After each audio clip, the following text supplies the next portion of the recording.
They laughed at her, a mother with a baby, building a house out of trash. But a year later, they knocked on her door themselves. Look how a hammer and perseverance changed not only her life. Subscribe and write in the comments which city you are watching from. The morning light broke gently over the edges of the rusted trailer, casting uneven lines across the broken vinyl floor. Inside, the air was heavy with dampness.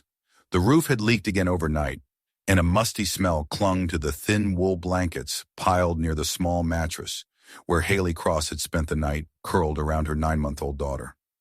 The baby stirred, her tiny fingers clinging instinctively to the hem of Haley's shirt. Haley blinked the sleep from her eyes and lay still, listening to the faint drip-drip of water somewhere behind her. Another leak, another corner of the roof giving way. She sat up slowly, wincing as her spine ached from the night spent on the hard floor. The baby stirred but didn't cry. Outside, birds chirped tentatively, and a breeze rustled the high weeds that had taken over most of the lot. The trailer sat crooked on 2 sagging tires on the back of a half-acre plot, the last thing Haley had left from her grandfather, a man she barely remembered, who'd left the land to her in a will no one had expected.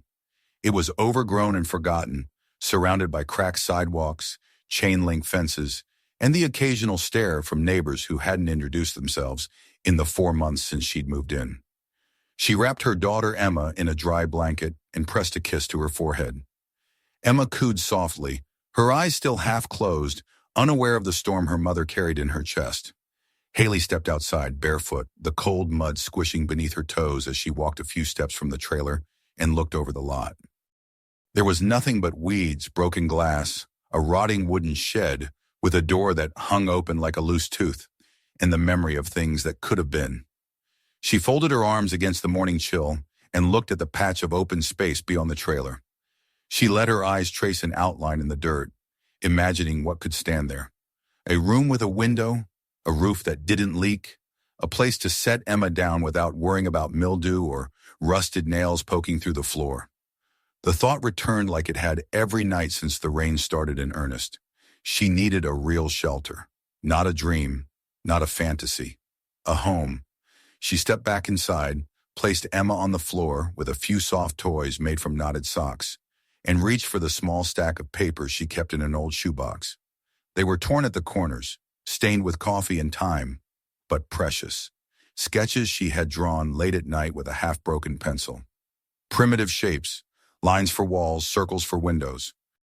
A rectangle she always labeled door, even though it was never straight. Sitting cross-legged, she added a new line, adjusted a corner, redrew the roof. A slanted design this time, so the rain would slide off instead of pooling. She knew nothing about construction, but she knew what failure felt like, and she knew what it meant to try. Emma let out a soft sound, and Haley reached over, brushing her daughter's cheek with the back of her hand. This was for her, not some dream for comfort or ambition, but survival, dignity, shelter. Emma deserved more than a leaking tin box with a moldy mattress. By midday, Haley had rolled up her sleeves and pulled her hair back into a knot. She strapped Emma to her back with an old baby carrier, tied the loose ends tight, and ventured into the shed. The door gave way with a screech, revealing broken lawn chairs, a rusted rake, and stacks of warped planks covered in spiderwebs and dry leaves. She ran her fingers along one of the boards. Splintered but not entirely rotted. Heavy, still usable. She dragged out 1, then 2, then 6 more, stacking them in the sun to dry. A rusted coffee can in the corner caught her eye. Inside nails. Bent, dull, but there. She sorted through them, setting aside the straightest ones. A cracked hammer sat nearby, the handle wrapped in tape. Her heart thudded. It wasn't much, but it was a start. For the next hour, she cleared a 10-foot square section near the middle of the lot. She pulled weeds with her hands, dug into the soil with a cracked garden spade she found buried behind the shed, and flung aside shards of glass like bones from another life.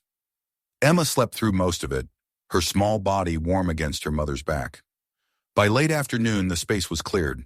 The sky hung low with thick gray clouds, and the air smelled of coming rain. Haley stood there, breathing heavily, a plank in one hand and the hammer in the other. She crouched low and slammed the first nail into the earth, using the plank as a crude stake. It split slightly at the edge, but it held. She hammered in another, perpendicular, then tied them together with old twine she found coiled on a hook inside the shed. She stared at the structure. 2 sticks in the ground tied together at a corner. To anyone else, it was nothing. But to her, it was the start. A symbol. A promise. That night, after Emma fell asleep curled against her side, Haley lay awake, listening to the wind rattle the trailer. She closed her eyes and imagined a room with walls. A door that shut. A place where Emma could take her first steps without her feet touching cold metal. She drifted into sleep with her hand resting on the notebook, the last line of her drawing half finished. The following morning, the rain came. She woke to the sound of it tapping on the roof and the familiar drip beside her head. She moved Emma gently and placed a bowl under the leak. Then she looked out the window and saw the 2 tied planks still standing in the mud. She smiled. The next few days passed in a rhythm unfamiliar but grounding. She would feed Emma, wrap her up warm, and take her outside. Together they scavenged. Behind the grocery store 3 blocks down, Haley found stacks of shipping pallets leaning against the dumpsters. She asked a clerk inside if she could take some. He shrugged and walked away. That was as good as a yes. She returned with a red plastic wagon she borrowed from a neighbor's porch. It squeaked and tilted to one side. But it worked. 1 trip, 2 trips, then 5. The planks piled near her makeshift clearing until she had enough to frame a wall. The work was slow. Every nail took concentration. Every board had to be sanded with scrap fabric and a rock. She cut nothing with power tools, only a handsaw she found rusted inside the shed, which took an eternity to drag through even soft pine. Emma watched her with wide eyes, babbling as Haley muttered measurements under her breath. Her hands blistered, her knees bruised from kneeling, her shoulders burned each night with fatigue. But the shape began to emerge. A wall, a second, then a floor platform raised on cinder blocks she found along the alley. Not everyone ignored her. Teenagers passed by on skateboards and pointed. Some laughed. One took a picture and yelled, "Nice shack, trailer mom." The post appeared on social media the next day, shared by someone in the local buy-sell group, captioned, "Backyard Barbie builds a box. Someone tell her this ain't Pinterest." Haley read it once. She didn't read the comments. She kept building. On the 7th day, she stood beneath the beginning of a roof, one hand shielding her eyes from the sun, and felt a strange surge rise in her chest. The kind she hadn't known since before Emma was born.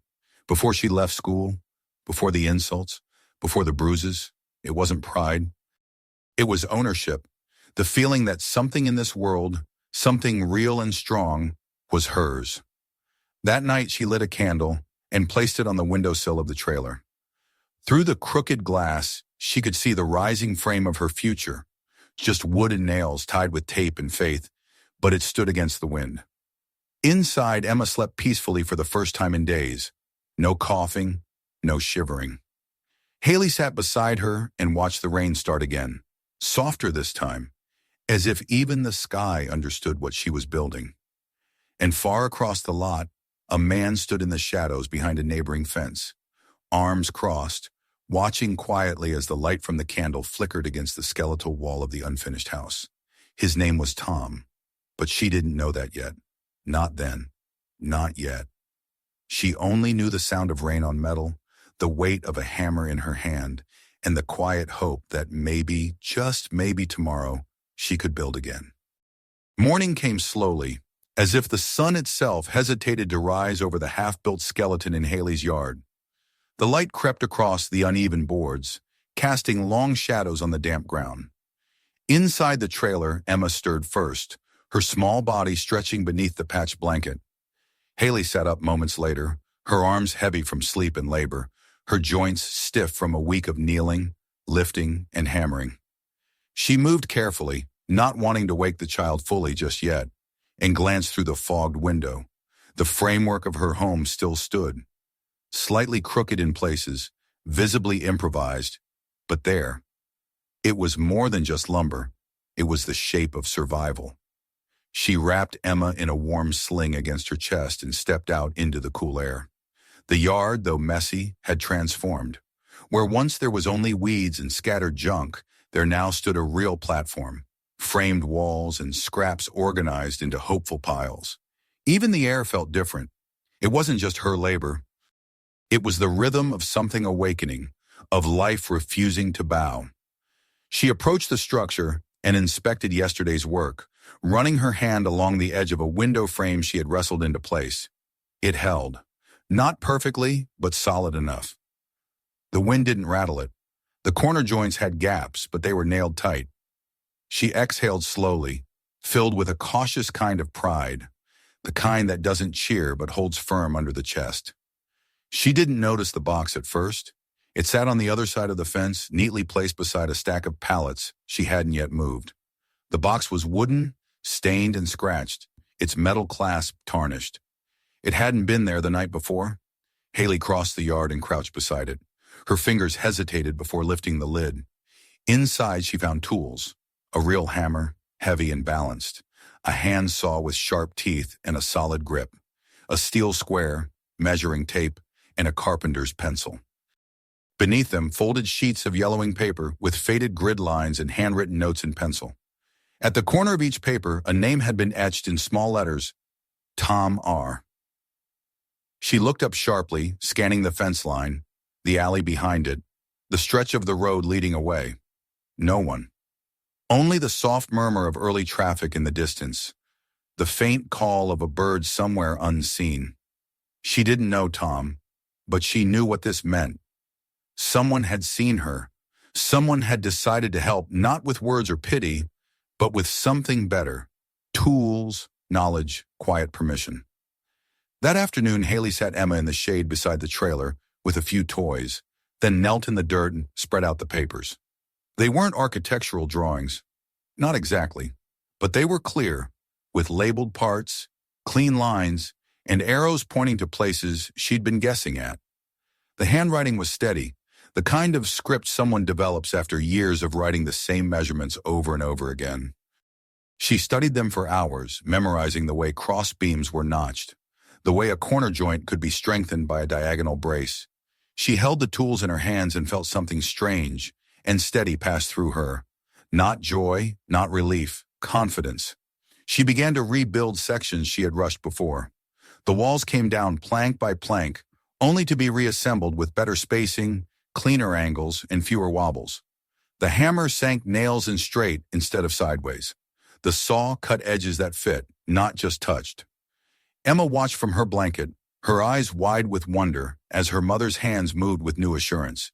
But even as her home began to rise stronger, the world around her did not soften. A note appeared in her mailbox 2 days later, unsigned, printed from a computer and folded neatly. It read, "This is not safe for a child. There are shelters for people like you." She crumpled it and threw it in the fire pit behind the shed. More comments surfaced online. Another photo, this one taken while she breastfed Emma in the shadow of the wooden frame, hammer resting on the ground beside her. The caption read, "New meaning to construction site." The comments were worse, some cruel, some mocking, others lewd. She didn't finish reading them. She shut the phone off for the day. That evening she worked in silence, Emma asleep in her sling, as she drove a line of nails into a crossbeam, her hands blistered and calloused, her face smudged with dust and determination. The frame began to resemble something real, something close to shelter. She hung a small tarp over one corner to keep rain from soaking the subfloor and sat beneath it, her legs curled around Emma, listening to the evening settle. One morning she woke to find a man from the county taking photos from the sidewalk. She stepped outside and stood on her lot, hands on her hips, eyes locked on him. He didn't speak to her. He just lowered the camera and drove away. The next day, a social worker knocked on her trailer door. Haley let her in, answered her questions, showed her the baby's sleeping space, the clean bottles, the safe corner crib. The woman made notes and left politely, but Haley knew that kind of visit never really ended. The wind picked up again on the 6th day since receiving the tools.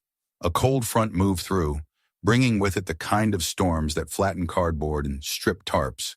She worked faster, determined to get a roof beam secured before nightfall. Her hands shook with exhaustion, her legs sore from crouching. She climbed atop the makeshift frame and steadied the beam with her shoulder, her arms shaking as she reached for the hammer. The nail slipped. The beam wobbled. She gasped and nearly lost balance, only catching herself by hooking a foot under the edge of the wall. For a moment, everything blurred: sky, wood, dirt. When her focus returned, she was breathing fast and Emma was crying from below. She climbed down, hard hammering, and scooped the baby into her arms. Her body trembled from fear and fatigue, but her voice was steady as she held Emma close, pressing her lips to her forehead. That night, she sat inside the trailer and stared at the unfinished frame through the cracked window. Her body ached, her spirit more. The temptation to give up whispered like wind beneath the door. She was exhausted. The frame looked more fragile by moonlight than by day, like bones too thin to support flesh. She wanted to cry. She wanted someone to tell her she was enough, that this was noble, that she'd done more than anyone could expect. But no one would. She knew that. She was building something no one else believed in until it stood and cast a shadow. She didn't cry. She picked up her notebook and turned to a fresh page. She drew again. New measurements. A better angle for the roof beam. She would use rope to hold it in place next time. Maybe build a makeshift scaffold from crates and barrels. She mapped it all out before midnight, yawning into her wrist, her pencil dragging lines like slow breaths. And when she finally fell asleep, it was with Emma curled at her side and the smell of sawdust still clinging to her hair. By the end of the week, the walls were up again. The first pieces of the roof were braced. The window frame sat level in the wall. The floor no longer groaned beneath her steps. She began painting scraps of leftover wood, letting them dry in the sun to one day become trim. The neighbors didn't speak, but they watched longer now. She saw them through curtains and from behind fences. No one offered help, but no one interrupted either. She noticed a plastic bag hanging on the fence one evening. Inside, a bottle of wood glue and a roll of new twine. No note, no explanation. But she knew. Somewhere behind one of those silent windows was Tom. By now she had memorized his name from the blueprints. She spoke it once out loud, whispering it into the yard like a prayer. Not for him, but for the act, the offering, the reminder that sometimes help comes quietly, without applause, without a name attached to it. Haley didn't feel triumphant. She felt focused. The structure rose slowly, not just from wood, but from spite, survival, and silent defiance. She wasn't building because she believed the world would reward her.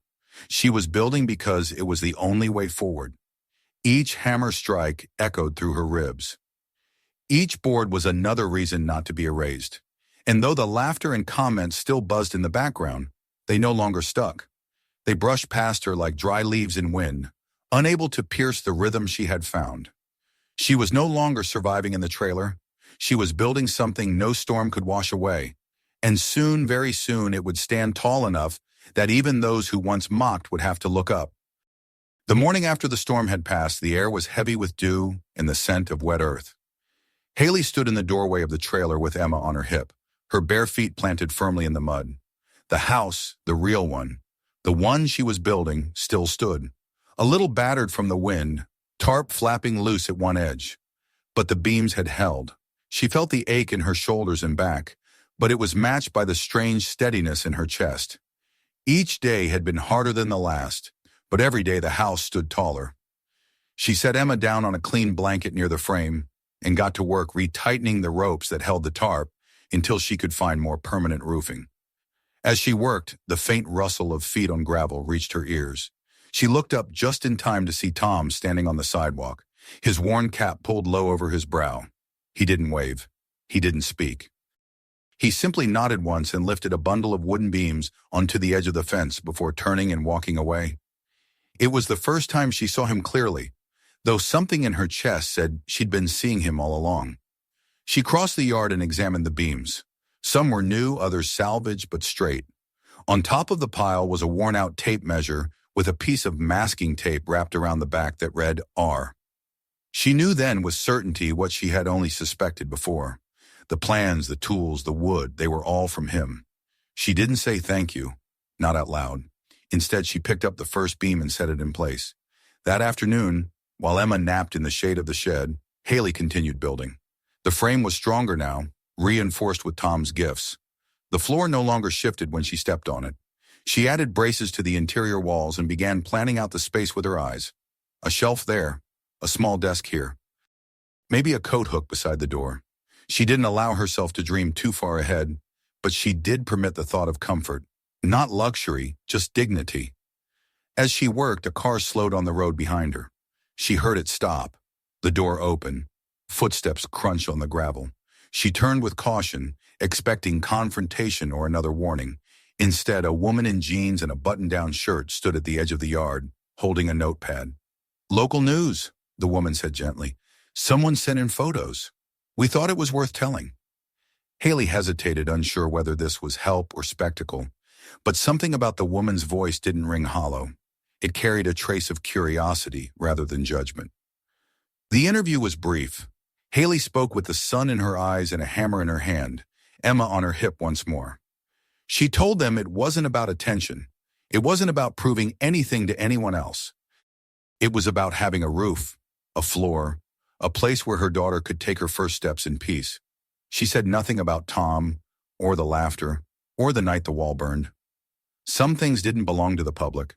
The story aired the next evening on a small local station, tucked between weather updates and high school football scores.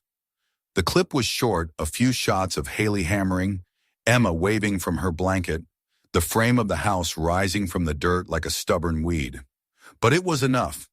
The next morning, when Haley stepped out of the trailer, there were 2 plastic bags hanging from the fence. One held cans of paint, brushes, and a sealed box of screws. The other held 2 sandwiches wrapped in foil and a folded note that simply read, "Keep going. You're not alone." Over the next few days, the support continued quietly. Someone left a bag of insulation scraps. A man from the other side of the neighborhood pulled up with a bundle of unused 2 washers in the back of his truck. A woman she had never seen before brought over an old toolbox that belonged to her father. No one lingered. No one asked for photos or thanks. They just gave what they could and walked away. Haley worked harder than ever. With the new supplies, she finally began enclosing the house. The first time she nailed a full panel of plywood into place, she stepped back and stared at the wall for several minutes, disbelieving. It was real now. The wind didn't blow through it. The rain couldn't touch it. Emma watched her mother with fascination, crawling along the floorboards, patting the walls with her chubby hands. Haley built a small cradle in one corner using leftover wood and tied scraps of cloth around the rails. She found herself humming as she worked, a tune she didn't recognize, but that seemed to come from somewhere deep inside. Word spread beyond the neighborhood. The video clip was reposted, then picked up by a regional blog. Comments began pouring in from other towns, other states. Strangers wrote to her online, sharing stories, asking how she had started. Some sent photos of their own projects, makeshift gardens and tiny sheds and refurbished trailers. One woman wrote, "You gave me a reason to try again." Haley didn't read every message, but she read enough to understand something had shifted. What she built wasn't just a house anymore. It was a signal. Still, not everyone celebrated. One evening, as she was painting the edges of a window frame, a soda can flew over the fence and struck the side of the house. Laughter rang out from a group of boys down the street. She didn't turn around. She didn't shout. She simply picked up the can and dropped it into a bag of recycling. Later, she saw them walking past again, heads down, no longer laughing. Something in her silence had changed the rules. Emma began to crawl more confidently on the new floor. Haley laid a clean rug beneath her and placed a pillow in the corner. She watched as her daughter explored the space with wide eyes. For the first time, there was enough room to move, enough air to breathe. Tom returned one evening as the sun dipped low and shadows stretched long across the yard. He didn't speak as he handed her a bundle of shingles and a box of nails. He only looked at the house and nodded once, his eyes resting on the door frame she had hung that morning. She offered him a glass of water, which he accepted, and they sat in the dirt together, watching the light fade. Emma toddled toward them and climbed into Haley's lap, clutching her fingers. Tom watched the baby for a while, then looked back at the house. "Looks like something solid," he said at last, his voice rough but warm. Haley didn't respond. She didn't need to. The walls around them spoke loud enough. By the end of the week, the siding was finished. The door was installed. The roof was sealed. She painted the interior with leftover white paint from the donations, adding a soft blue trim around the window frame. It wasn't perfect, but it was home. That Saturday night, she lay on a makeshift mattress on the floor of her new house with Emma curled against her chest. The solar light above them buzzed faintly, powered by a salvaged panel Tom had helped her mount. Through the window, the stars blinked gently in the sky. The wind rustled the weeds, but it didn't touch them. Not anymore. She slept deeply, without dreams, without fear. And when she woke the next morning, to the sun streaming through the clean window and the soft breath of her child beside her, she knew they had crossed a line. Not just into shelter, but into something stronger. Not just safety, belonging. The morning light crept in gently through the small window Haley had framed with her own hands, touching the white-painted walls with a glow that made them seem even warmer than they were. The mattress on the floor was thin, the sheets old and faded, but as she opened her eyes to the sight of her daughter sleeping peacefully beside her, everything felt complete. The solar bulb overhead had dimmed sometime in the night, but it had done its job. No darkness had crept in. No cold draft had stirred them from their sleep. They had made it through the night in a home she had built from nothing but salvaged wood, blistered hands, and a refusal to give up. Outside, the yard looked quiet, even still. A few stray beams rested near the fence. The trailer sat where it always had, but now it looked more like the past than part of her present. Her new home wasn't perfect. The corners were uneven. Some of the boards creaked underfoot. The paint on one wall already flaked slightly where she had forgotten to sand it first. But it stood. It held its shape. It kept her and Emma dry, and that was more than she had dared to hope for months ago. She sat up slowly, careful not to wake the baby, and looked around. The small shelf she had built near the door held 3 books, a lantern, and a tin of baby formula. On the other side of the room, a crate served as a table, her sketchbook resting on top.